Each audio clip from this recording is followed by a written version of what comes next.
என் அன்பு குழந்தையே, உனக்கான நல்ல விஷயங்களை செய்து கொடுப்பதற்காகவே உன் அம்மா என்று உன்னை தேடி வந்திருக்கின்றேன். என் பிள்ளையே, இன்று நான் உனக்கு ஒரு அவசரமான செய்தியைத்தான் கொண்டு வந்திருக்கின்றேன். என் தங்கமே, உனக்கு ஆபத்து, மிகப்பெரிய ஆபத்து ஒன்று காத்து கொண்டு இருக்கின்றது. உன்னை நோக்கி வந்து கொண்டிருக்கின்ற மிகப்பெரிய ஆபத்திலிருந்து உன்னை காப்பாற்றுவதற்காக உன் அம்மா இன்று வந்திருக்கின்றேன். என் பிள்ளையே, அம்மாவினுடைய அன்பு எந்த அளவிற்கு உன்னோடு பிணைக்கப்பட்டு இருக்கின்றது என்பதனை இன்று என் பிள்ளை நிச்சயமாக தெரிந்து கொள்ளப் போகின்றாய்.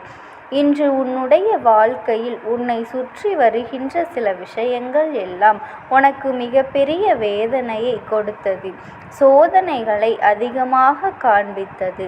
ஆனாலும் என் பிள்ளை, இந்த அம்மா என்னுடைய குழந்தையின் மனம் தளராமல் இந்த அம்மாவினுடைய அன்பினை பெற்றிருக்கின்றாய் என்கின்ற நம்பிக்கையோடு என் மீது நீ கொண்ட அன்பினால் எல்லா பிரச்சனைகளையும் தாங்கி நல்லபடியாக இந்த கஷ்டங்களை எல்லாம் நீ கடந்து வந்தாயானால், நீ எவ்வளவு பிரச்சனைகளை கடந்து வந்தாலும், எவ்வளவு சோதனைகளை தாண்டி வந்தாலும், எல்லாவற்றையும் தாண்டி உனக்கு மேலும் மேலும் பெரிய பெரிய ஆபத்துகளை கொடுக்க வேண்டும் என்று உன்னை சுற்றி சில தீய எண்ணங்களை கொண்ட மனிதர்கள் வந்து கொண்டு இருக்கின்றார்கள். என் பிள்ளையே, தீய எண்ணங்களை கொண்டவர்கள் எல்லாம் வெளியிலிருந்து வருவது கிடையாது.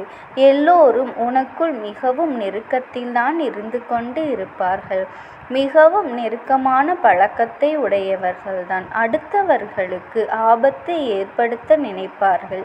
என் வேலையை உன்னை பற்றி தெரியாதவர்கள் எதற்குமே உன்னோடு வந்து நிற்க மாட்டார்கள். உன்னை பற்றி நன்றாக தெரிந்தவர்கள் உன் வாழ்க்கையில் இருக்கின்ற எல்லா விஷயங்களையும் புரிந்து கொண்டவர்கள்தான் இது போன்று உனக்கு கஷ்டங்களை கொடுக்க நினைப்பார்கள். ஏனென்றால் என் பிள்ளை, நீ அவர்களினுடைய வாழ்க்கையில் எந்த ஒரு நல்லதையும் அவர்களுக்கு செய்து கொடுக்கவில்லை என்பது அவர்களினுடைய எண்ணம். ஆனால் உண்மை என்ன தெரியுமா?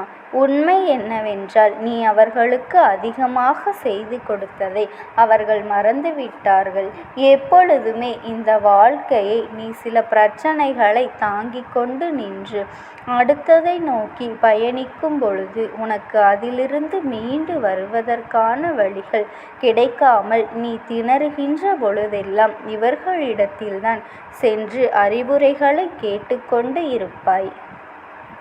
ஒரு முறை கூட இவர்கள் உனக்கு நல்ல அறிவுரைகளை கொடுத்தது கிடையாது. ஒரு முறை கூட இந்த வாழ்க்கையில் இருந்து உனக்கு மீண்டு வருவதற்கான சூழ்நிலைகளை இவர்கள் உருவாக்கி கொடுத்தது கிடையாது என்று சொல்லி இதை உன் வாழ்க்கையில் நடத்தி முடிந்த அளவிற்கு எவ்வளவு இறங்கி இவர்களுக்கு செய்ய முடியுமோ அவ்வளவு இறங்கி செய்துவிட வேண்டும். இவர்கள் வாழ்க்கையை கேள்விக்குறியாக மாற்றிவிட வேண்டும். நாம் தான் செய்தோம் என்பது இவர்களுக்கு தெரிந்துவிடக் கூடாது என்று. என்னவென்றால் என் பிள்ளை, உண்மையில் யாரிடத்தில் நீ ஆறுதலை தேடினாயோ, யார் உனக்கு கடைசி வரையிலும் உடனுக்கு ஆறுதலாக வருவார்கள் என்று நினைத்தாயோ, அவர்கள்தான் இப்போது உன் வாழ்க்கையை உனக்கு கேள்விக்குறியாக்க முயற்சி செய்து கொண்டிருக்கின்றார்கள். இவ்வாறு முயற்சி செய்து உன்னை சுற்றி சுற்றி சூழ்ச்சிகளை செய்து கொண்டு இருக்கின்றார்கள். இது உனக்கு இப்பொழுது புரியாமல் இருக்கலாம். ஆனால் புரிய வருகின்ற நேரம் வந்துவிட்டது. நீ சந்திக்கின்ற ஒவ்வொரு பிரச்சனைகளுக்கும் உனக்கு பலவிதமான கஷ்டங்களை தந்த பொழுதும், இப்பொழுது இனிமேல் நீ சந்திக்கின்ற ஒவ்வொரு பிரச்சனையும் உனக்கு மனமகிழ்ச்சியை தரப்போகின்றது. நல்ல நேரத்தில் நல்ல வாழ்க்கையை உனக்கு தருவதற்கான அத்தனை சூழ்நிலைகளையும் உன் அம்மா நான் உருவாக்கி விட்டேன். என் குழந்தை, என்னவெல்லாம் உனக்கு கஷ்டமோ, என்னவெல்லாம் உனக்கு வேதனையோ, அதுவெல்லாம் உன்னை விட்டு நீங்க வேண்டிய காலம் நேரம் வந்துவிட்டது. எல்லாவற்றையும் தாண்டி என் பிள்ளைக்கு இவர்கள் ஏற்படுத்த நினைத்த ஆபத்திலிருந்து நான் நிச்சயமாக உன்னை மீட்டு எடுத்து விடுவேன். இவர்கள் ஆபத்து என்று சொன்னது உனக்கு அல்ல, இந்த அம்மா எனக்கு. ஏனென்றால் இவர்கள் இந்த தெய்வத்தை சோதித்து பார்க்க நினைக்கின்றார்கள். இந்த தெய்வத்தை சோதித்து பார்க்க நினைத்துவிட்டால் நான் இனிமேல் அவர்களை விட்டுவிடுவேனா? நான் இனிமேல் அவர்களுக்கு பிரச்சனைகளை கொடுக்காமல் இருந்து விடுவேனா? என் பிள்ளையே, உன்னை சோதித்து பார்த்தால் அது என்னை சோதித்து பார்ப்பதற்கு சமம். ஆபத்து ஏற்படுத்துகின்றார்கள் என்றால் நாம் எல்லாம் எங்கு போய் நிற்பது என்று நீ எண்ணிவிடாதே. உன்னை அவர்கள் ஆபத்தில் தள்ளிவிட வேண்டும் என்று நினைத்தால் என்னை தாண்டித்தான் உன்னிடத்தில் அவர்கள் வர வேண்டும். அதனால் என் குழந்தையே, இந்த வாழ்க்கை உனக்கு கொடுத்திருக்கின்ற இது போன்ற மனிதர்களிடத்திலிருந்து உனக்கு நல்லதொரு பாடத்தினை நான் கற்றுக் கொடுக்கின்றேன். உனக்கு இதிலிருந்து நல்ல அனுபவம் கிடைத்துவிட்டது. எந்த உறவாக இருந்தாலும் அளவுக்கு மீறி அவர்களிடத்தில் பழகக்கூடாது. எவ்வளவுதான் நீ நன்மைகளை செய்து இருந்தாலும், எவ்வளவுதான் உனக்கு அவர்கள் நன்மைகள் செய்திருந்தாலும், ஏதேனும் ஒரு குறிப்பிட்ட நேரம் வரும்பொழுது காலை விடத்தான் காத்து கொண்டிருப்பார்கள். அவர்கள் உன் காலை வாரத்தான் நினைத்து காத்து கொண்டு இருப்பார்கள் என்பதனை புரிந்து கொள். உன்னை நோக்கி வருகின்ற ஆபத்தை திருப்பிவிட வேண்டுமே தவிர அதை நீ ஏற்றுக்கொள்ளக்கூடாது. அடுத்தவர்களின் பேச்சை கேட்டுக்கொண்டே வாழ்க்கையை ஒரு நாளும் தொலைத்துவிடக் கூடாது. மற்றவர்கள் நமக்கு கொடுக்கின்ற விஷயங்கள் எதற்காக என்பதனை என் பிள்ளை முதலில் நீ புரிந்து கொண்டு அதற்கு தகுந்தாற்போல உன்னை நீ மாற்றிக்கொள்.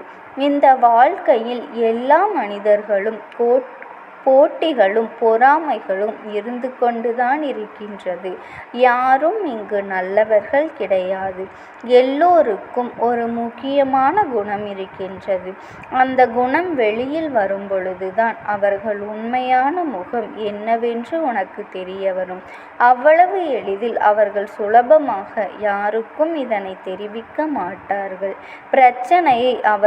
அந்த பிரச்சனையை இது செய்தால் அந்த முகத்தை உன்னால் காண முடியும். நான் உன்னோடு இருக்கின்றேன், உன் அம்மா என்றென்றைக்கும் உன்னோடு இருக்கின்றேன் என்று மற்றவர்களுக்கு தெரிந்துவிட்டால் அவர்கள் ஒரு நாளும் உன்னை இப்படி செய்யவே மாட்டார்கள். என் தங்கமே, நீ எப்பொழுதும் என் நாமத்தை மட்டும் எவ்வளவு பெரிய கஷ்டமான சூழ்நிலைகள் வந்தாலும் உன் மனதிற்குள் மனதார உச்சரித்து கொண்டே இரு. உனக்கு துணையாக எப்பொழுதுமே இந்த அம்மா நான் இருப்பேன். ஓம் சக்தி.